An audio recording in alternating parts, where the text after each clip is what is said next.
आणि आता बातमी सविस्तर। मुंबईतील लोकल गर्दीने आठवडाभर 4 बळी घेतले आणि त्यानंतर डोंबिवलीतील खासदार आणि रेल्वे प्रवासी संघटनांची बैठक पार पडली।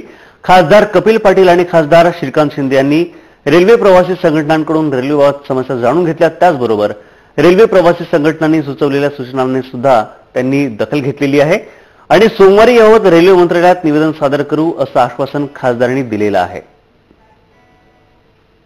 संघटनेबरोबर सर्व संघटनेबरोबर मीटिंग झाली। याच्यामध्ये ह्या सेंट्रल रेल्वेच्या काय काय प्रश्न आहेत, काय काय समस्या आहेत याच्यावरती चर्चा झाली आणि ह्या समस्या कशा आम्ही सोडवू शकतो यासाठी प्रयत्न करणार आणि ह्या सूचना ज्या आहेत त्या रेल्वे मंत्र्यांपर्यंत कशा पोहोचतील आणि ह्या सेंट्रल रेल्वेच्या समस्या कशा दूर होतील यासाठी आमच्या दोघांचे प्रयत्न असतील। सोमवारी अशा प्रकारचे एक सुस्पष्ट पत्र रेल्वे मंत्र्याला देणार आहोत।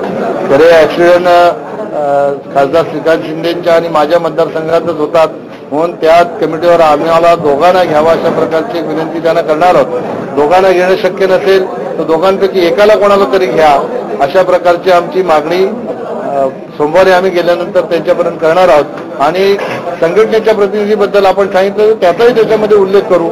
या विभागातले जे संघटना आहेत रेल्वे प्रवाशांसाठी जे काम करतात त्यांचा एखादा प्रतिनिधी त्याच्यामध्ये सामावून घेता आलं तर त्याची विनंती आम्ही रेल्वे मंत्र्यांना करणार आहोत। मात्र खासदारांसोबतच्या या चर्चेनंतर सुद्धा रेल्वे प्रवासी संघटना समाधानी नाही आहेत। त्यांच्याशी अधिक बातचीत केली आमचे प्रतिनिधी सुरेश काटे यांनी। आज डोंबिवलीमध्ये दोन्ही खासदार एकीकडे श्रीकांत शिंदे आणि कपिल पाटील हे दोन्ही खासदारांनी रेल्वे प्रवासी संघटनेशी आज चर्चा केलेली आहे। नेमकं त्या चर्चेमध्ये यांचं काही समाधान झालंय का, काय मुद्दे मांडले त्यांनी ते आपण थेट जाणून घेऊ। आपल्यासोबत काही प्रवासी संघटनेचे अध्यक्ष आहेत, पदाधिकारी आहेत, आपण त्यांना विचारू।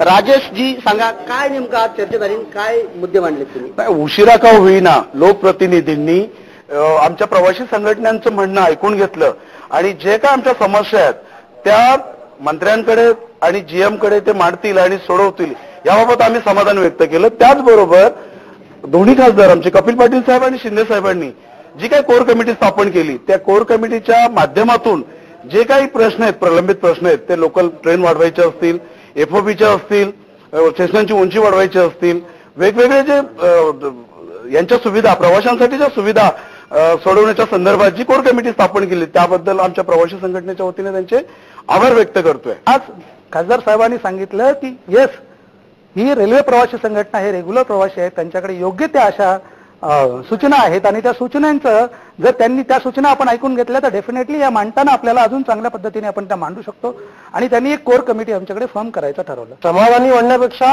आमची कोर टीम स्थापन केली गेली। या कोर टीमच्या माध्यमातून आम्हाला भांडारा एक व्यासपीठ तयार केलं गेलं, याबद्दल आम्ही खरं तर समाधानी आहोत। आता प्रश्न आहे की प्रवाशांच्या समस्या कशा मांडल्या जातील, किती स्वरूपात त्या मांडल्या जातील आणि त्याला किती प्रमाणात न्याय दिला जाईल।